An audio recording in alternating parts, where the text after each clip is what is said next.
Pagpalang araw ng Sabado mga ka-agri, mga ka-prepper, mga kasaka. Ayan po. So dito tayo ngayon sa likod ng kubo. Ayan. Tinignan natin ulit itong pananim natin na pechay. Yan na po yung itsura niya guys. Dahil dumaan ulit isang bagyo. So magkasunod po yun. Nando at saka ompong. Opong. So ito na po yung itsura ng pechay na isinaboy natin. More than 1 week na po to. Ayan po guys. Dito po tayo. So ito po yung pavo. Pavo East West seed. East West seed guys. Hoping na tuloy-tuloy yung magandang panahon at mailayo sa anumang calamity. So medyo siya madamo. Ayan guys, so yan na po yung ano bang araw noon nung isinaboy natin. So ilalagay ko po dito kung kailan natin sinaboy kasi nandun sa kon natin sa picture natin. Ayan guys, so blessings po. Meron ito nakikitang kunting resulta sa pagsaboy natin ng pechay. So dito muna po tayo. Tingnan natin muna yung tanim natin na papaya dun sa taas. So ito po, ito mamaya titignan ko kung pwede nang magkasaboy ulit dito sa banda dito kasi may nagawang plot, simple plot. Nararo na yung kel bubot yung ganyan, yung nararo na yan. Lakas ng ulan guys, lakas po kasi ito alam mo sa Ilocano nakarakaran. Yan po yung dinaanan ng tubig galing sa taas. Buti na lang po hanggang dyan lang yung tubig. So yan, dito muna tayo guys. Araw ng Sabado. Sobrang kalap na dito. Nung Miyerkules po nag-spray tayo ulit ng herbicide, pero bakit nakabukas to? Nakalimutan ko bang isara?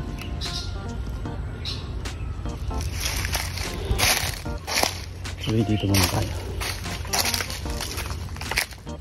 Tignan natin kung kumusta na yung resulta ng pinag-spray natin. Mukhang pa na hindi nagulpe yung damo.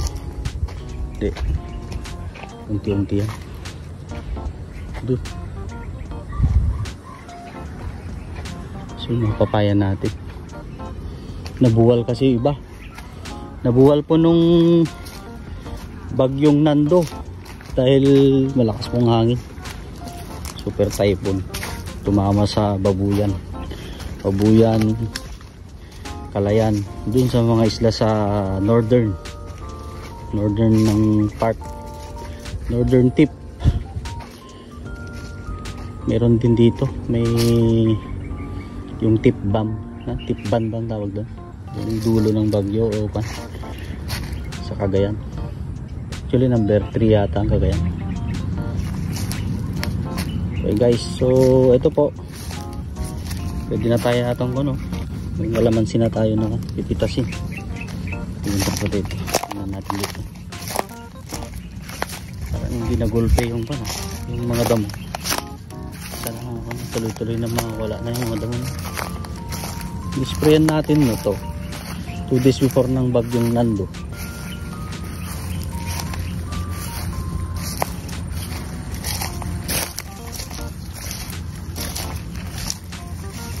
Ito na po yung kalamansi. Mukhang hindi pa pwede, matagal. Ito yung isprayan natin. naugasan yata kaya. Yung mga pwede na dito, kalamansi. Tingnan natin mamaya, makaka-harvest tayo. Kasi kon po magtatanim tayo ulit ng pechay. May nabili ako dun nakalating kilo ng nakarang Wednesday. Ayan po, mukha naman sana patuluyan itong mga damo. Ito yung tinatawag na kanyata ano bang tawag dito sa Ilocano kasi ito, labbalabang tawag dito ito yung ginagamit na panggamot din to, itong damo na to, halamang gamot.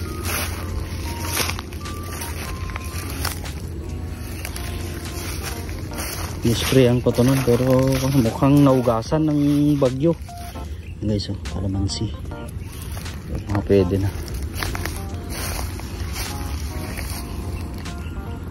siguro, ipapakon na lang natin, ipamano-mano na lang natin, mano-mano na lang ang pagtanggal ng damo na yun.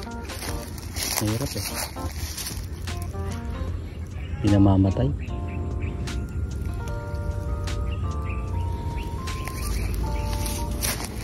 Buhay yung papaya natin.